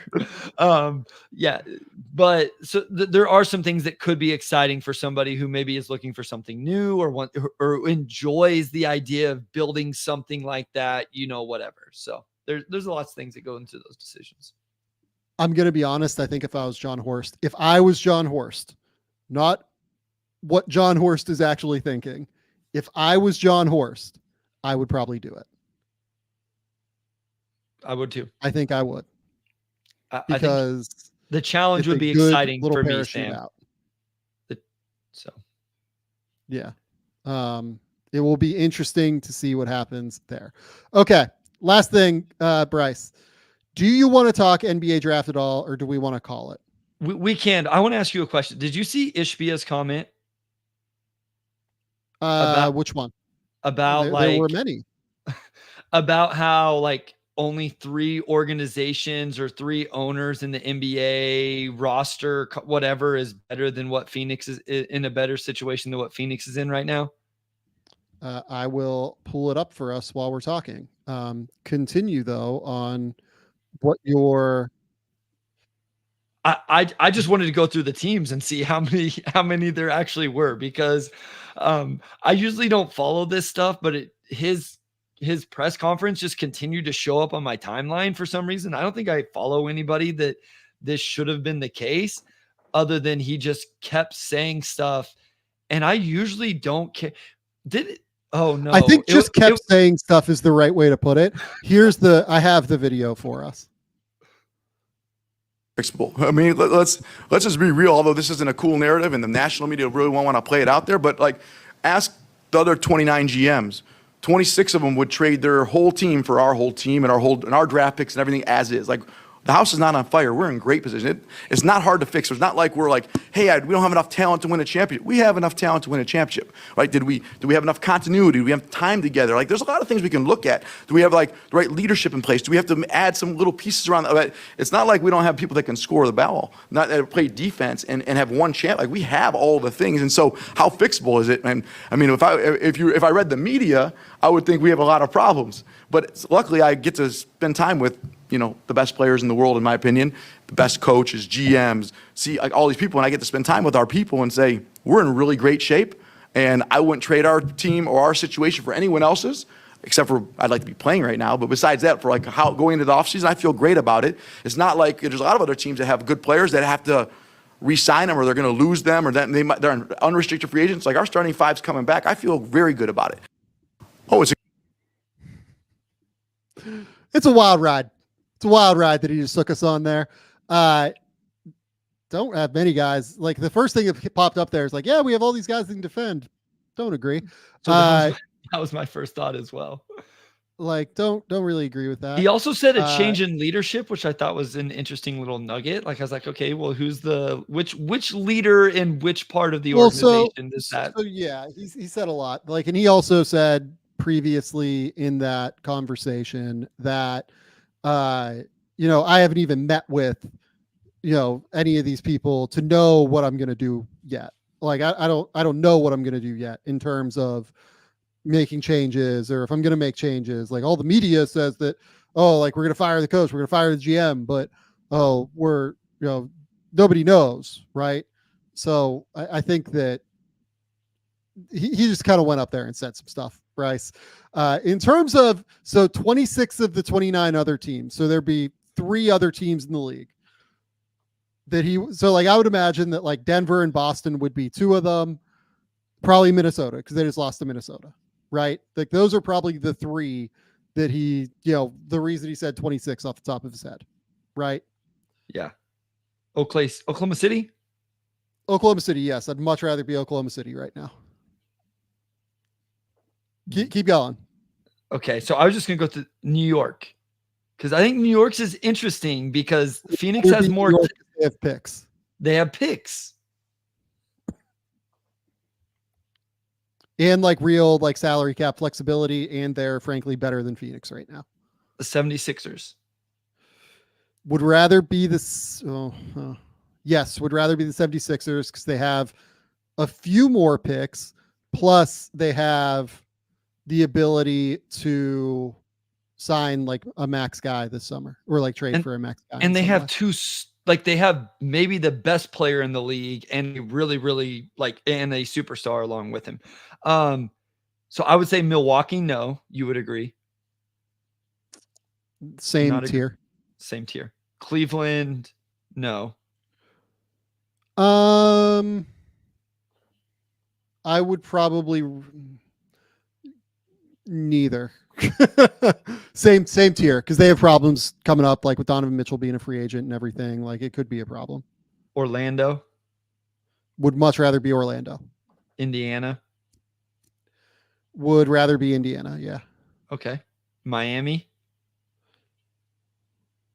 Due to the lack of state income tax in Florida, I would probably rather be Miami. I'm going to stop there because I mean, Chicago's in Atlanta. Well, would rather be Denver, Oklahoma City, Minnesota. Would rather be the Clippers. I've Kawhi and Paul George locked in, and again, just like starting with a better base of a better team, in my opinion. Would rather be the Lakers. Just, you're the Lakers, and I think they're a better team. I know that they lost 2 more games than they did. Would rather be the Rockets moving forward. Would rather be Dallas moving forward because Dallas. I have Luka. Yeah. So more than 3 teams. No, more than 3 teams, I would say. Yeah. Would you rather be Memphis? Ooh. Probably. Maybe. I think I would rather be Memphis. Yeah. I don't. And then the obvious one that we haven't mentioned yet is San Antonio, and we would obviously rather be in San Antonio's position too. Memphis would have a little to do with the star player there and my faith in him staying on the court with decision making. But that's that's a part of the equation if we're actually talking about this. But Yeah. Look, Phoenix has so if I look, the question is if I was an owner, which means all organizational top down. Yeah. And I don't know that James Jones is a bad executive. I don't mean to, shit on James Jones. Like you said, that crazy thing about Kevin Durant this week, but like by and large, like James Jones has made decisions that are okay. Like nailed the Cam Johnson pick.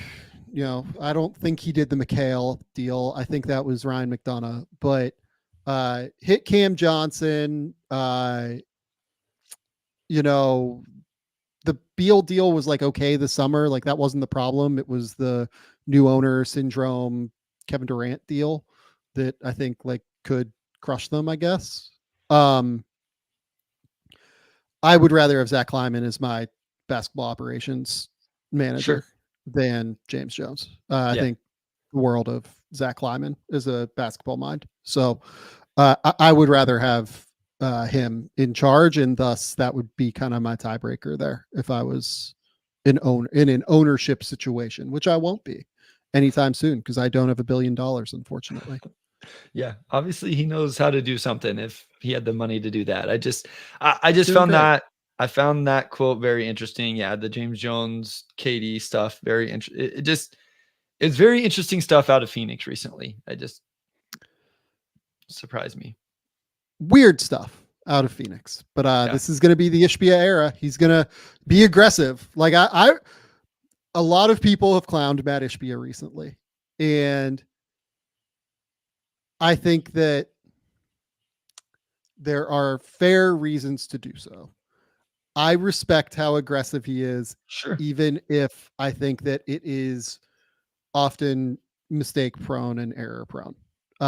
He's clearly going to spend, which is all you can ask for from an owner. You would like him probably to be a little bit less involved potentially than what he seems to have been so far, reportedly. But I do respect that he's at least willing to spend and willing to be aggressive. Yeah. Listen, like some of this stuff, like I was thinking about it, like I talk about some of those things. I bring them up just because it's not how I would do things. But at the end of the day, I'm like, if you want to be brash and aggressive and whatever, and go up and support your organization and be confident, like do you, that's not how I would do things. But the way I would do things doesn't mean right. Like I'm sitting in my 4-year-old kid's bedroom talking on a podcast. So like, what do I know? But, that stuff just is, it's interesting to me. It's interesting to me. That was an interesting quote. So it was an interesting quote. I agree with you, Bryce. I think we're going to pass on the draft thing and we can wait until the weekend. Yeah. I got to be up in 4 hours and 15 minutes. So I would be cool with that for tonight. So on what do we have games wise coming up this week? Well, Sunday, there's a chance that we don't even have one, right? If we don't get a game 7, there's a chance that there are no games on Sunday because game 1 of Denver, Minnesota starts on Saturday. And that's it. Okay. Yeah. And that's it. So Monday is Indiana, New York, and then game 2 of Minnesota, Denver. And then Tuesday is whoever plays Oklahoma City. Yeah. So that's kind of where the lay of the land is right now. And then additionally, we just like, do we have, what series am I missing? Am I missing one? I'm missing Boston. Boston against whoever. Cavs Magic. So we just have those two. We have the game 6 on Friday night. And if whichever one of those goes or to game 7 is what we get Sunday. If both of those are closed out tomorrow night, we have one game this weekend, game 1 of Nuggets Wolves, and that's it. That'd be good. That'd give us a chance to do draft stuff. Yeah. And maybe we'll just do like a full scale mock draft on that Sunday. Cool. Instead of we might have to do some, like house cleaning with playoffs at the top, but maybe we'll see. Maybe I'll do that on my own over the weekend, and then we can have a clean slate to do draft stuff on Sunday, which would be nice. Sweet. unless there's game sevens. We're hoping for no game sevens if we want to do draft stuff though. Yeah. And the schedule, I was just like, the one of those game sevens is at noon, and then the other one is at 7 p.m. This is, of course, my time, Central, so East Coast, sorry. But so interesting schedule for those game sevens. Yeah, that would. You think Yeah, that'll we'll figure out change? You scheduling. think that maybe that's what it was when they thought there could be another game? You think those will change? That seems No, I'm guessing that's TV related. okay. That like maybe ABC wanted the noon game for like Gotcha. main, And then ESPN wants the evening game or something. yeah, or Dallas and Clippers would be TNT, Okay. I believe. So yeah, that would be the TNT game, I think. So That's correct. You're right. okay, yeah, we'll find out. Who knows? Like they might put, if Orlando closes this thing out, or no, it'd be Cleveland. If Cleveland closes this thing out, it's not impossible they could put Cleveland, Boston, I think, in that spot On Sunday? Yeah. I'd be surprised, but like it's not impossible. Okay. But they also could just wait until Tuesday and put it with the Oklahoma City game too. Yep. So we'll see. There will be games though. There's a lot of exciting games right now. Like on the Thursday, we have like no games scheduled currently. So that'll be like, there's going to be 2 games every night. That's the thing. And 2 games is much easier to cover than 4 games. I'm not gonna lie, Sam. I started to get a little overwhelmed, and then I had some NBA draft stuff like I needed to catch up on, some guys that got thrown on me that I stayed up on a lot of guys throughout the year, but there was a few that I just hadn't been there. I needed to watch, and so I was like, you know what, I'm waving the white flag just a tad on this playoff stuff. I'm gonna go watch some of this NBA draft. So, oh well, like I've done like 10 draft guide profiles. Yeah, you've been like my brain is like fried. I did Jamal Shed 2 days ago, and it was the best palate cleanser, Bryce. Jamal Shed is, if he's not the guy I will be highest on compared to consensus, I will be surprised. I think is what I would say. So just looking at where ESPN has him real quick while you're here. Let's see where John and those guys have them. Just out of curiosity for my own, whatever, right? So I'm through 50 and they still don't have them anywhere. They have Shed at 60. So yeah, compared to them, I would bet you that Shed is the guy I will be highest on compared to them. I have him if at not 40. compared to like consensus as a total. I have him at 43. Yeah. I have him at like 27 right now. I think Jamal Shed is like a almost guaranteed like NBA player, basically. Yeah. I would have him in 1 tier lower, but no, the defense is a lot of fun. I have offensive concerns. I think we'll do like a whole Jamal Shed thing because we're going to do, people have been asking for like a draft sleepers episode. Okay. And we'll do that probably like in early June. Okay. I think Jamal Shed is the best guard defender I've ever evaluated. Okay. Like in terms of what he is entering the draft, like right now, I'm not saying that like that is what he will be long term. Like I would say that, somebody like Jalen Suggs, honestly, I thought had more upside long term than what Shed does and did.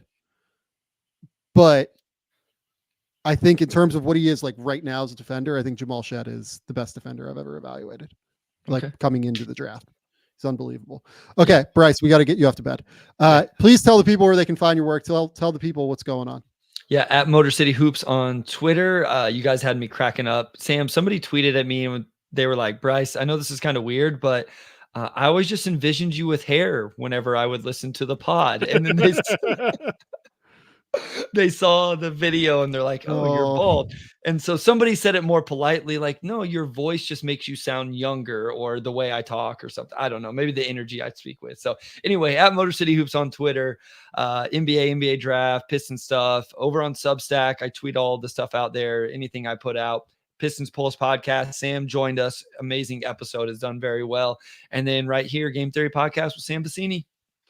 that is quite funny. Go to The Athletic. Keep me employed over there. I will have a bunch of stuff draft guide wise, hopefully in a month or so, but I'll have stuff before then, obviously. Yeah, we'll be back on Sunday. We know that. It's just whether or not we're doing a mock draft, because why not if there's no games, or we'll be doing playoffs. We will find out. I might also go live on Saturday or so, just in case things happen like playoff wise, and I feel like I need to. So keep it locked. I would do that just on the YouTube channel though. Keep it locked here. Until next time, we'll talk soon.